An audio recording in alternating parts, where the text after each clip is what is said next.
Jake's hands trembled as he carried the unconscious alien girl into his cabin. The rain intensified, drumming against the metal roof as he gently laid her on his bed. Lightning illuminated her features in brief flashes, the iridescent skin that seemed to pulse with its own internal light, the strange angular markings that traced from her temples down her neck, disappearing beneath the torn fabric of what appeared to be some kind of flight suit. "What are you?" he whispered, reaching for his first aid kit. 5 years studying wildlife in isolation had prepared him for many things. Treating wounded animals, surviving harsh conditions, even the occasional encounter with lost hikers, but nothing like this. As a biologist, his scientific mind raced with questions, yet the immediate concern was stabilizing her condition.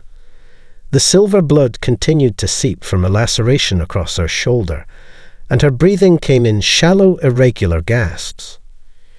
Jake cut away the damaged material around her wound, revealing more of the strange markings. Not tattoos as he'd first thought, but something more like naturally occurring patterns in her skin.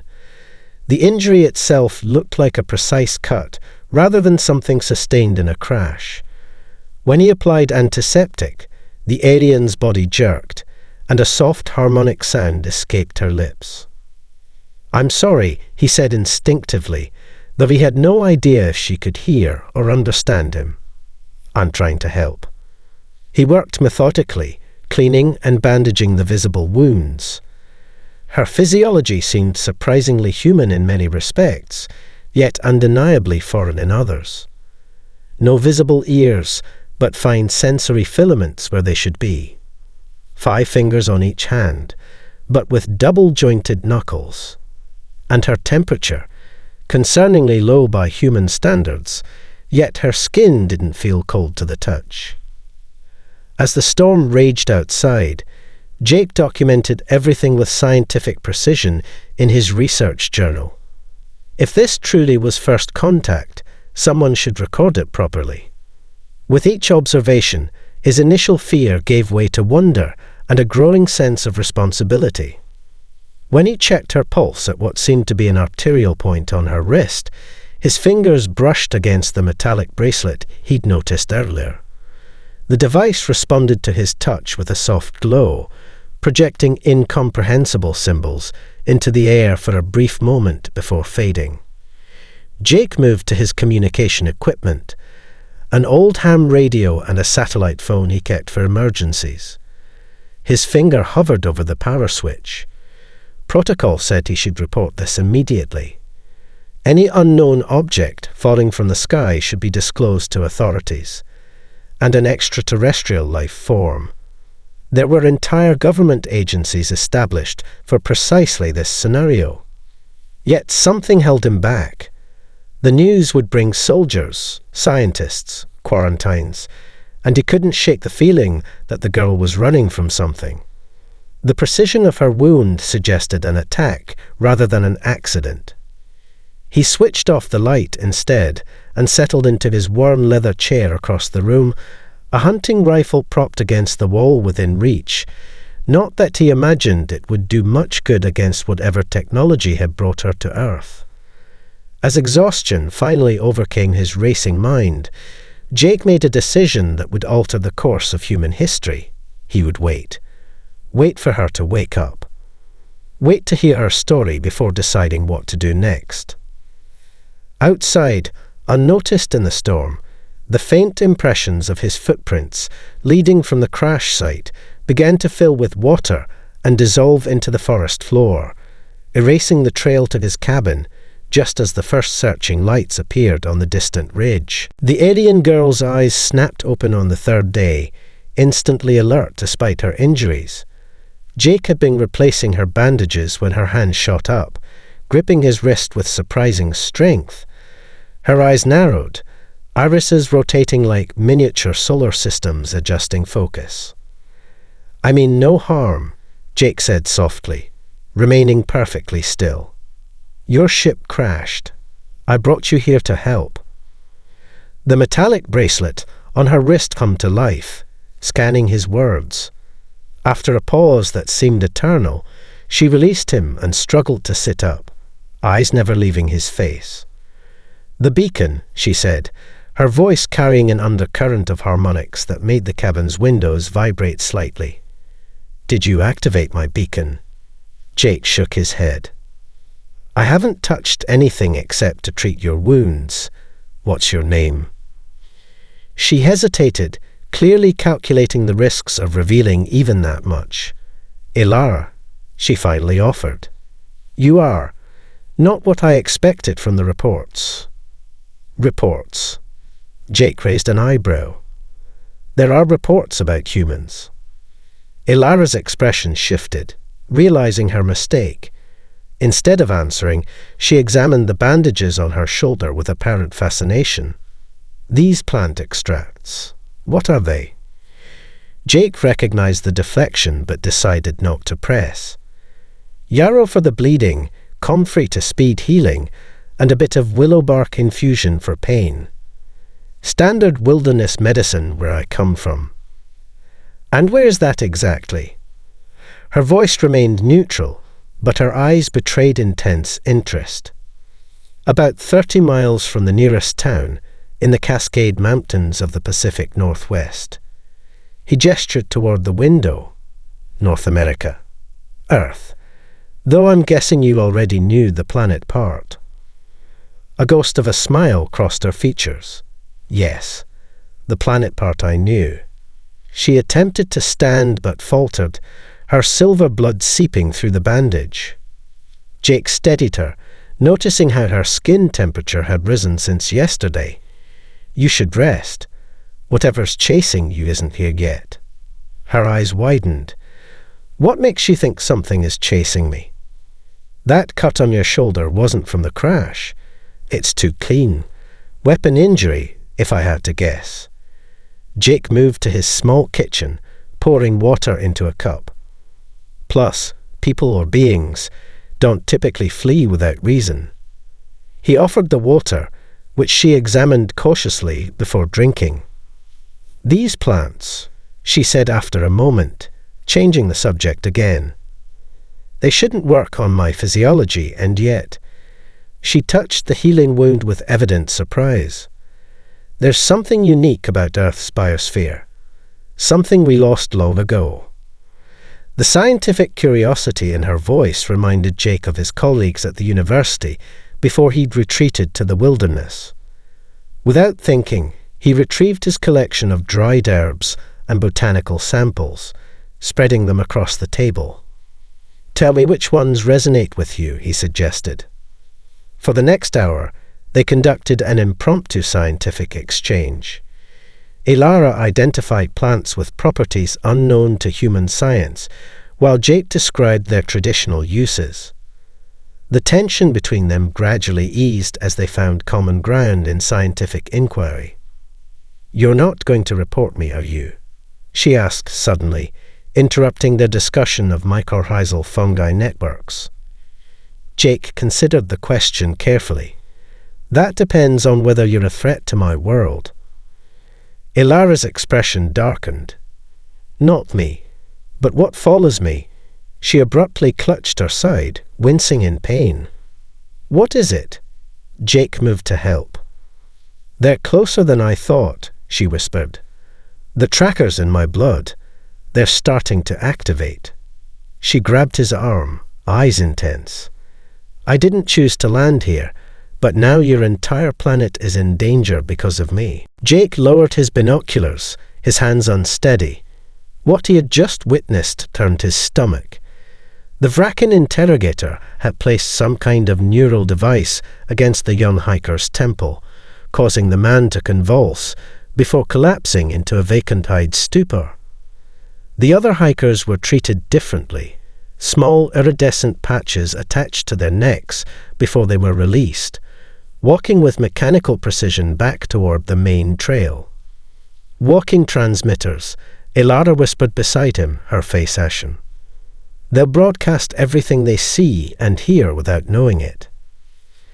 They retreated from their observation point, moving silently through the underbrush to a different vantage point. 3 more Vrakan vessels had arrived since morning, each disgorging teams of hunters in articulated exoskeletons that amplified their already imposing height to nearly 8 feet. Jake counted at least 30 of them now, establishing a methodical search grid that was steadily working toward his cabin. "You said they want you alive," Jake said as they crouched behind a fallen cedar. "Why? What makes you so valuable to them?" Ilara's expression hardened. She touched her translator bracelet, inputting a complex sequence. A small compartment opened, revealing a crystalline data chip, which she pressed against her temple. Her entire demeanor transformed, shoulders straightening, chin lifting, voice taking on a formal cadence that hadn't been present before. "I am Ilara Zen Voss, Sovereign Queen of the Asterian Collective." The words emerged with quiet dignity. "The 13th ruler of my line, ascended after my mother's assassination 3 lunar cycles ago. The Vrakan Empire has blockaded our central worlds for nearly a year, causing widespread suffering among my people." Jake stared at her, processing this revelation. "You're royalty." "I am the elected sovereign of 13 star systems," she corrected. "We don't pass power through bloodlines alone." My diplomatic vessel was ambushed while I was attempting to forge an alliance with the Cygnus Federation. Taking me hostage would force my council to surrender. A distant explosion interrupted them, followed by the crackle of flames. From their elevated position, Jake could see black smoke rising from the direction of his cabin. The Vrakan were destroying everything in their path. "Your home," Ilara whispered. "I'm sorry." Jake swallowed hard. 5 years of research, specimens and personal belongings, gone. But the loss felt strangely distant compared to the larger threat unfolding. "Why Earth?" he asked. "Of all the planets you could have escaped to." "I didn't choose Earth specifically," she admitted. "My escape pod was programmed to seek the nearest habitable world outside Vrakan territory. But now that I'm here—" Her voice trailed off as she observed a Vrakan commander executing one of his own soldiers, apparently for reporting failure. "They consider your species primitive," she continued, her voice dropping lower. "Expendable. If they find me, they'll eliminate any humans who've had contact with me. If they don't find me quickly, they'll expand their search parameters, destroying entire communities to flush me out." The commander below gestured toward the mountains, and several of the hunters activated jet propulsion systems built into their exoskeletons, launching upward to establish higher search positions. "We need to move," Jake urged, calculating their rapidly diminishing options. "There's a network of caves about 3 miles east. Some are underwater entrances. It might confuse their trackers." Ilara nodded, then froze, her attention caught by something in the valley below. Jake followed her gaze to see military helicopters approaching from the south, humanity's first official response to the invasion. "No," she breathed. "They don't understand what they're facing." The lead Vrakan commander noticed the approaching aircraft too. With a casual gesture, he activated a shoulder-mounted weapon and fired a pulse of energy that shredded the nearest helicopter like tissue paper.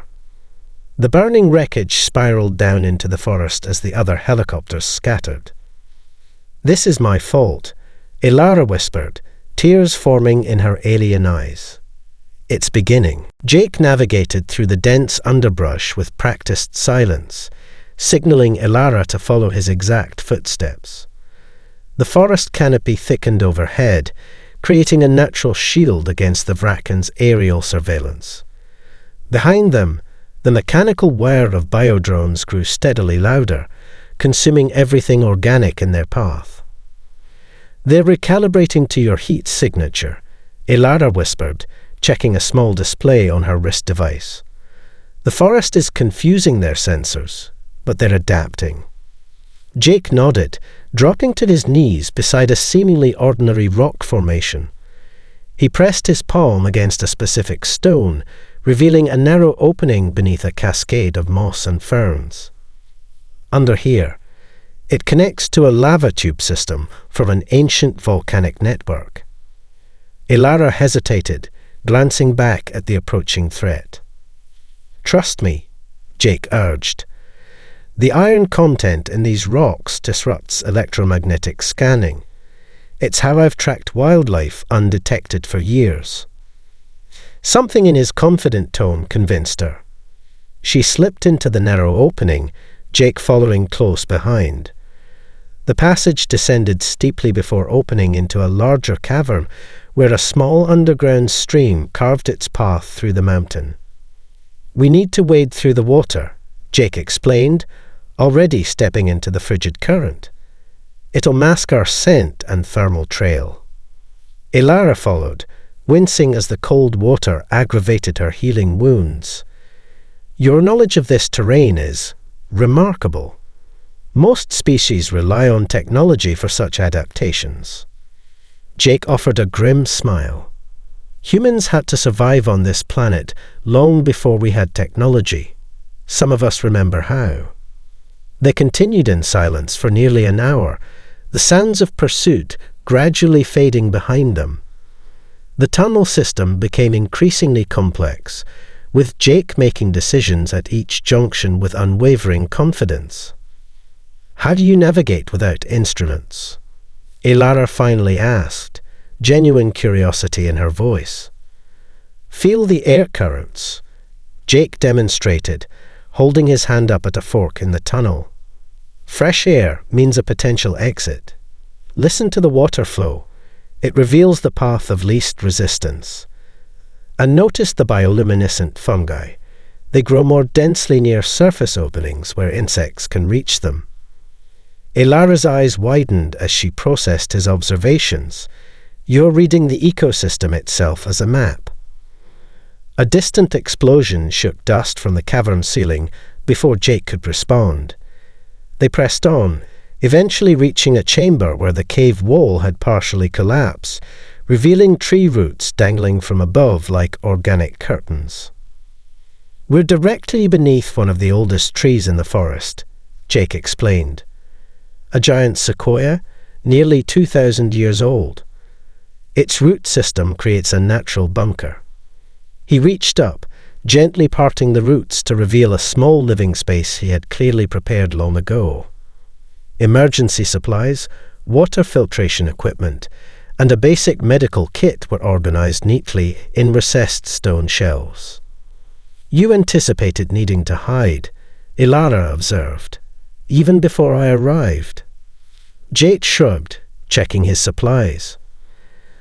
"I came to these mountains to escape human politics and bureaucracy.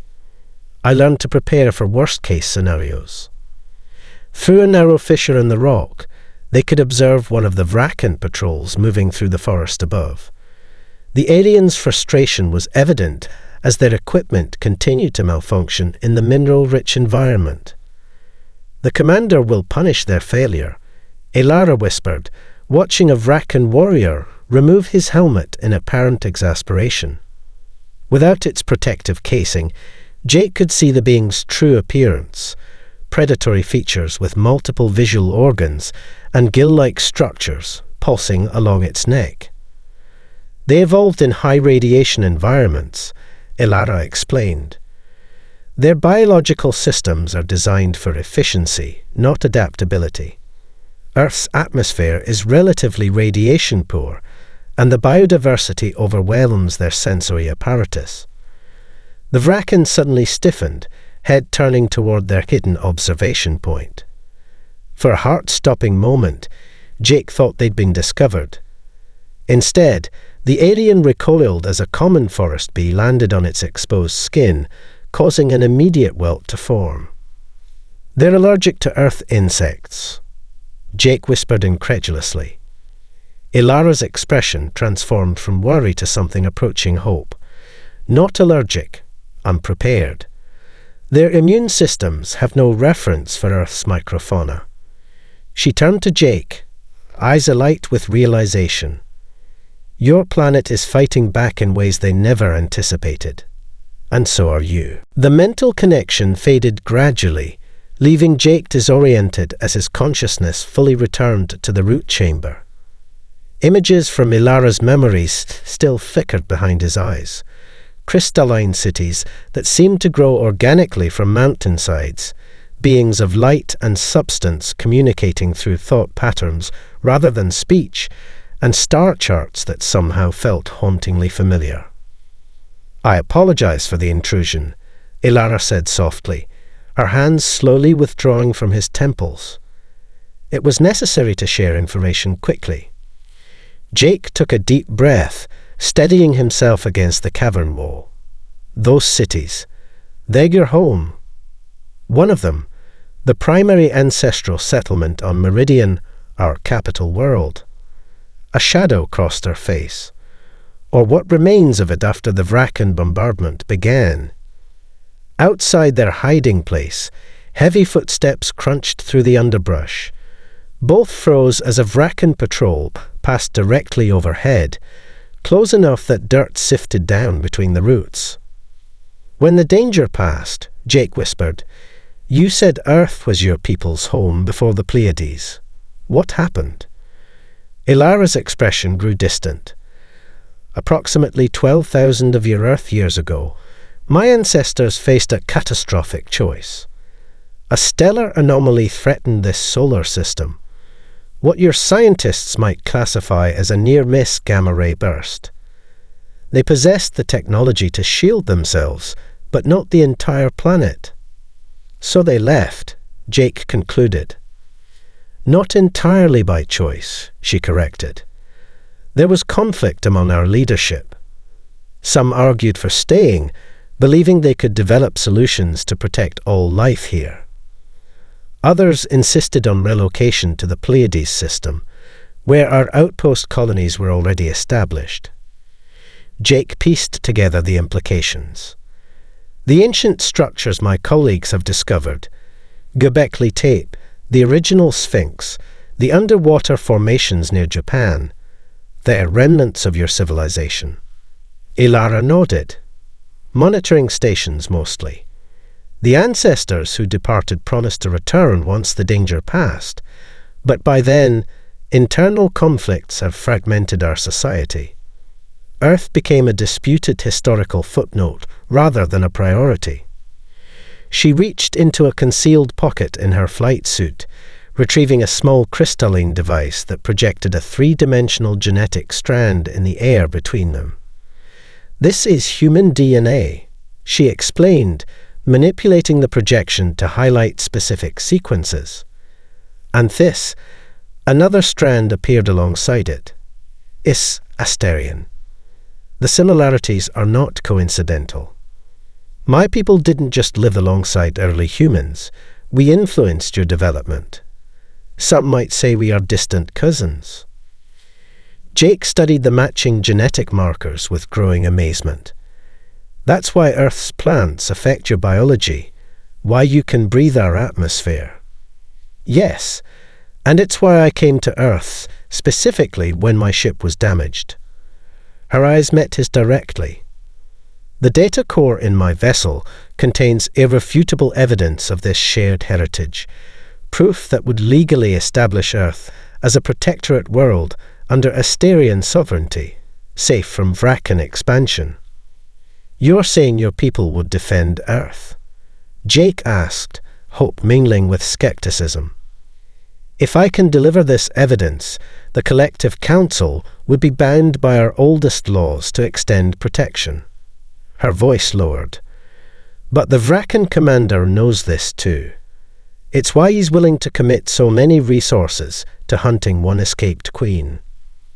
A distant explosion shook dirt from the ceiling, followed by the acrid smell of burning forest. "They're becoming desperate," Ilara observed grimly. "Scorching the land to flush us out." Jake's expression hardened as he processed the full implications of her revelations. So Earth's fate depends on getting you and your ship's data core off-planet. Not just Earth's fate, Ilara corrected, her regal bearing more evident than ever. If the Vraken secure this planet, they gain access to biological resources that would make them unstoppable. The genetic diversity here, the very qualities that make humans so adaptable, could be weaponized in ways that would destabilize the entire galactic sector. She grasped his hand, the mental connection briefly flaring again, giving Jake a momentary glimpse of planets burning, species vanishing, and darkness spreading across the stars. Our worlds are more connected than either of us realized, she whispered. And now they share the same enemy. Jake's 3 former colleagues reacted to Ilara's presence with varying degrees of shock. Dr. Maya Chen recovered first, her scientific curiosity quickly overriding her disbelief as she circled the alien queen with undisguised fascination. The dermal luminescence responds to emotional states, Maya observed, watching the subtle color shifts beneath Ilara's skin. And these markings, they're not decorative, are they? Neural pathways, Ilara confirmed. They develop uniquely for each Asterian, like your fingerprints. Captain Derek Waters maintained a more cautious distance, his military training evident in his stance. Forgive my skepticism, but the timing is convenient. I arrived to find my old teammate harboring the exact alien royalty being hunted by hostile forces that just happened to invade our planet. The Vraken aren't invading, yet, Jake corrected, unpacking the limited supplies Derek had managed to smuggle past the military checkpoints, now establishing a perimeter around the forest. They're hunting, but if they capture Ilara, a full invasion follows. Sasha Petrov, who had been silently examining Ilara's translator bracelet with professional interest, finally spoke. The data encryption on this device exceeds anything in our current technical paradigm. If the hostiles have similar tech advantages across all systems, she let the implication hang. They do, Ilara confirmed grimly, but their technology is designed for specific tasks in specific environments. Earth presents challenges they didn't anticipate. Derek snorted. Like our primitive weapons. I watched them vaporize an Apache helicopter with what looked like a shoulder-mounted flashlight. Not your weapons, Jake interjected. Our environment, the forest itself, the biodiversity, the mineral composition, the insects, they are all foreign variables their systems struggle to process. Maya's eyes lit up with understanding. Biological countermeasures. Jake, your fungal samples. Exactly, he nodded, retrieving a collection of sealed containers from his emergency pack. Cordyceps, psilocybin variants, even common molds, they're all unique to Earth's evolutionary path. Derek watched skeptically as Jake and Maya began cataloging potential biological agents. So your plan is to fight advanced alien warriors with mushrooms and bee stings? And electromagnetic disruption, Sasha added, already disassembling her equipment. If their systems are calibrated for different atmospheric conditions, we can amplify Earth's natural electromagnetic field to create localized interference. You're all insane, Derek muttered, but began unpacking his tactical gear nonetheless. But I followed crazier orders. As the impromptu team worked through the night, converting ordinary items into weapons against the extraordinary threat, Ilara observed with growing amazement. Where her own people would have approached the problem with unified technological precision, these humans attacked it from wildly different angles, simultaneously, arguing passionately, discarding failures without hesitation, and building upon each other's ideas without hierarchy. Your species' greatest strength isn't just adaptability. She remarked to Jake as they prepared to test a compound Maya had synthesized from fungal extracts. It's collaborative innovation under pressure. The cave entrance suddenly darkened as Derek returned from his reconnaissance. "They've changed tactics," he reported tersely. 3 more ships arrived during the night. "They're establishing a forward base in the clearing where your cabin stood, Jake. And they've deployed some kind of atmospheric sensors, thousands of them, like mechanical fireflies.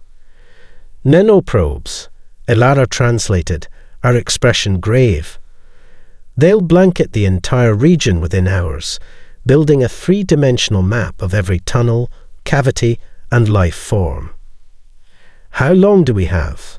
Sasha asked, fingers flying over her makeshift communication device. "Until dawn, perhaps less," Ilara replied. "After that, nowhere beneath the open sky will be safe." Maya held up a vial of cloudy liquid, its contents faintly glowing in the dim light. "Then we accelerate the timeline.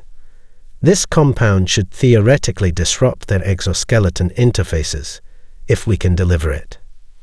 Derek checked his weapons with practiced efficiency. "Delivery is my department." Jake met Ilara's worried gaze. "We need to recover your ship's data core before they find it. That's our priority now." Ilara nodded, then activated her bracelet's communication function. The air between them shimmered as a miniature star map materialized. "I've managed to send a quantum-encrypted distress signal to the nearest Asterian outpost," she said, indicating a pulsing light at the edge of the projection. "They will come, but the journey takes time." "How much time?" Jake asked. 4 of your Earth days at maximum velocity." She closed her hand, dissolving the projection. "We must survive until then, and we must prevent the Vraken from calling in their main fleet." The volcanic lake shimmered under the Predone light, its surface occasionally rippling with gases escaping from thermal vents below.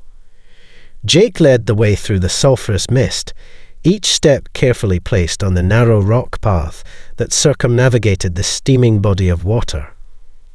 "The ship is directly beneath us," Ilara whispered, her translator bracelet displaying a 3-dimensional schematic. It engaged emergency submersion protocols after detecting the Vraken approach.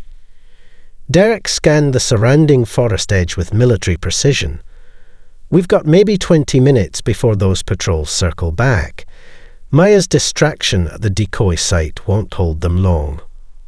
Jake nodded grimly, removing his shirt and equipment. "The entry hatch should be accessible from underneath. I can free dive to it." "The water temperature exceeds human tolerance," Ilara objected, concern evident in her voice. "And the acidity." "I've swum in volcanic lakes before," Jake interrupted, already applying a thick paste of clay and minerals to his exposed skin. "This mixture will protect me for short periods.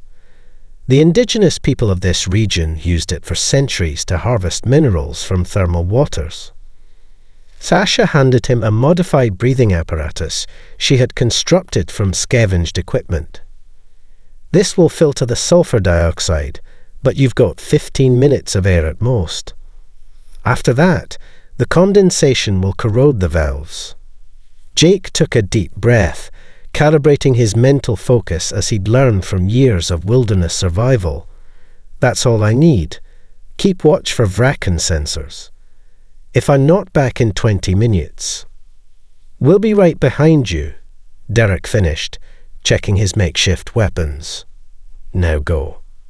Jake slipped into the acidic water, the protective clay immediately beginning to bubble against his skin. The visibility beneath the surface was almost non-existent, forcing him to rely on touch and memory as he followed the gradual slope downward. The weight of the water pressed against his chest, while the heat threatened to overcome his protective coating. 50 feet down, his outstretched hands encountered something smooth and unmistakably artificial, Ilara's ship. The biomimetic hull had adapted to its environment, taking on the coloration and texture of the surrounding volcanic rock, yet maintaining its integrity. Jake traced the surface until he located what felt like a geometric depression, the entry hatch, just as Ilara had described. He pressed his palm against it in the specific pattern Ilara had taught him. For a heart-stopping moment, nothing happened.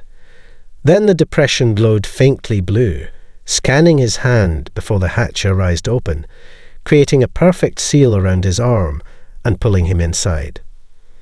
The ship's interior lighting activated as water drained from the small airlock chamber. Jake gasped, filling his lungs with surprisingly pure air. The vessel was maintaining its own atmosphere despite being submerged. Moving with purpose, he navigated the compact compartments, following Ilara's mental instructions. The ship's design seemed organic rather than constructed, with control interfaces that responded to touch and thought rather than mechanical inputs. In what appeared to be the command center, a crystalline structure pulsed with inner light. The quantum data core, Jake whispered to himself, recognizing it from Ilara's memories. As he carefully disengaged the core from its housing, a holographic display activated, showing the ship's external sensors. Jake froze. Vrakan dive equipment was disturbing the lake's surface. They had found the ship's energy signature. With the data core secured in a waterproof container, Jake returned to the airlock, his protective clay coating already dissolving from the acidic water. Pain lanced across his exposed skin as he exited the ship and began his ascent, the precious cargo clutched against his chest. He surfaced amid chaos. Derek was engaged in hand-to-hand combat with a Vrakan warrior whose exoskeleton sparked and malfunctioned, Maya's biological compound clearly having some effect. Sasha worked frantically at her communications jammer, while Ilara maintained some kind of energy barrier around them using her bracelet. "I have it," Jake shouted, scrambling onto the rocks and displaying the data core. The fighting paused momentarily as all eyes, human, Asterian, and Vrakan, focused on the glowing object. From the tree line, a towering figure emerged, Commander Xorval himself, his armor more elaborate than his soldiers, his multiple eyes fixed on the prize in Jake's hands.